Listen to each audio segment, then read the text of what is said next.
Mr. Deputy Speaker.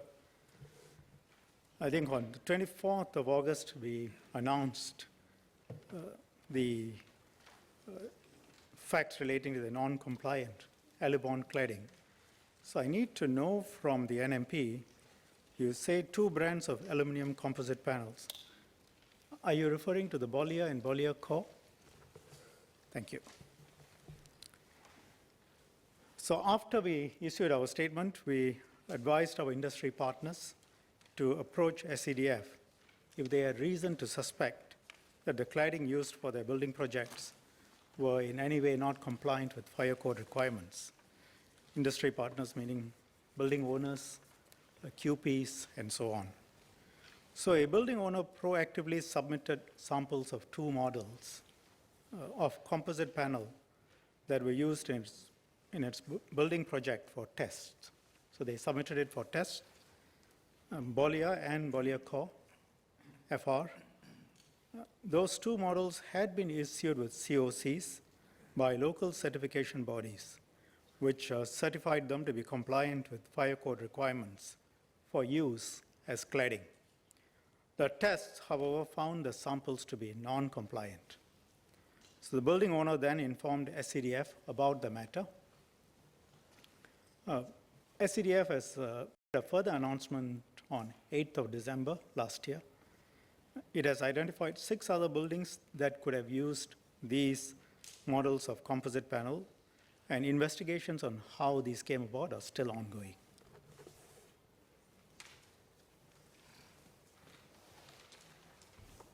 Associate Professor Denago. Thank you, Minister. Just a few SQs. In your opinion, whether the integrity of the certification system has,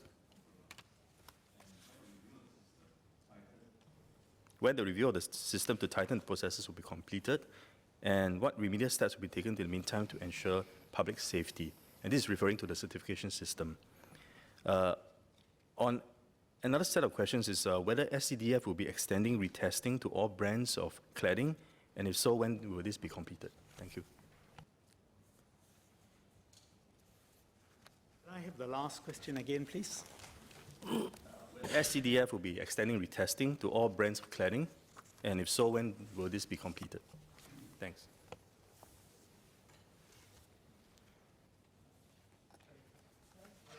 Integrity of certification systems being compromised, I think that will be too quick a conclusion.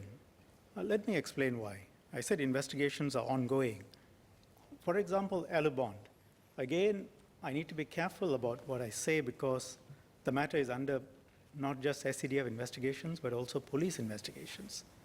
But SCDF has issued a public statement as to how it believes non-compliant panels came to be put up on the structures. And I think if you go back to their public statement, or the MHA public statement, there was one type of cladding which complied with the certification requirements, another that could not be used on the facade, and in the warehouse, SCDF believes they had been mixed up. So that's not a question of the integrity of the testing system.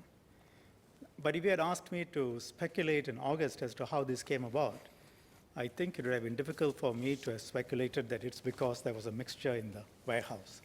So I think one has got to be careful about jumping to conclusions at this point as to whether the entire certification system has been compromised, because the certification system relies on identifying international institutes of repute, which are recognized worldwide, and also institutions in Singapore which can either rely on those certificates and make sure that the testing has been done or test themselves. And at this stage, we have no evidence or reason to suspect that any of them have been suborned. But I think we will obviously be investigating all possibilities, including whether there could be manufacturing defects and differences between samples and actual material. But as I answered the NMP previously, Sampling is the method worldwide because the way of testing is to burn the material. And by definition, if you want to do 100% testing, there will be no material left. So you have to do sample testing. As to how this will be reviewed in the context of public safety, in all the things that we do, I think that is front and center, public safety. Everything else has got to work around public safety, which is why, for example, take this issue of cladding. In contrast with what happened at Grenfell Towers, cladding is one aspect. How does it compromise public safety? Depends on a variety of factors. For example, is the entire building clad with this material? Or is it, I mean, if you expect, say, 5% of the building facade clad with this material, obviously the risk is very different from 100% cladding. And some of the buildings identified have less than 5%, less than 8%. So that's one factor, how much of the building has been clad with such a cladding. Second, what sort of fire sprinkler system is there? I think you would know the contrast with Grenfell Tower again. And how protected, in Singapore, the requirements for example, the fire escape routes are very stringent and to be fire protected as well. What's the height of the building? How much of the building is occupied? So these are composite factors. And then there are other aspects of safety, like how much training do the staff have in commercial buildings? What sort of fire drills are done? So SCDF, in respect of these buildings, has gone down to look at all these aspects together and work with the management while they are taking down. Because even for buildings with 5%, 8% of cladding, we are requiring them to take down.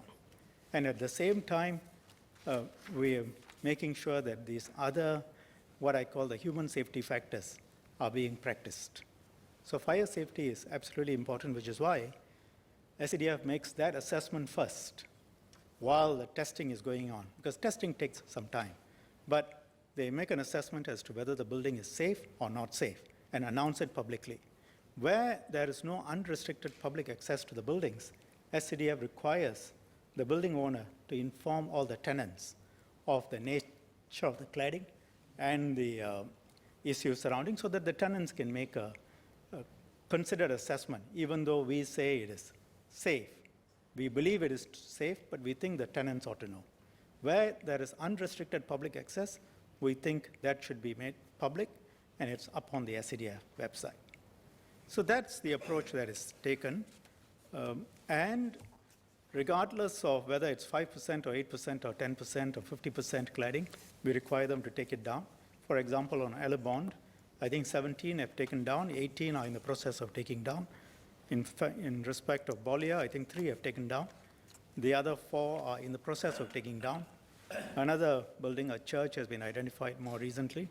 We are in the process of talking to them. So all of them are in the process of being taken down.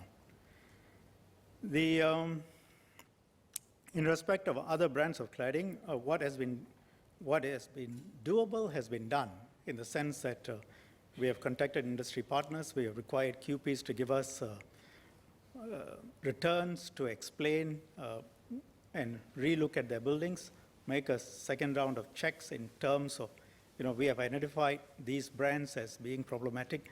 They better check, which is how, for example, Bolia and Bolia Core came up. We have also asked, there is an annual audit. We have asked for that annual audit to be expedited. And this would cover all the others, should cover. Thank you.